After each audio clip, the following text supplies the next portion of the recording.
അല്ലെങ്കിലും പങ്കുവെക്കുമ്പോഴാണ് മൊമെന്റ്സ് കൂടുതൽ മനോഹരാവുന്നത്. ഇപ്പൊ നമ്മളൊക്കെ വീട്ടിൽ ചായ ഇല്ലാഞ്ഞിട്ടാണോ, നമുക്കാർക്കും ചായ ഉണ്ടാക്കാൻ അറിയാഞ്ഞിട്ടാണോ നമ്മൾ ഫ്രണ്ട്സിന്റെ കൂടെ, നമ്മുടെ പ്രിയപ്പെട്ടവരുടെ കൂടെ കിലോമീറ്ററുകൾ താണ്ടിയിട്ട് ചായ കുടിക്കാൻ പോകുന്നത്?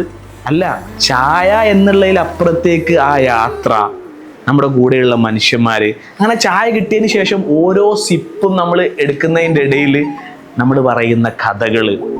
ചായയുടെ കൂടെ നമുക്ക് യൂസ് ചെയ്യാൻ പറ്റുന്ന ഏറ്റവും ബെസ്റ്റ് സ്നാക്ക് ഏതാണെന്ന് അറിയുന്നത്?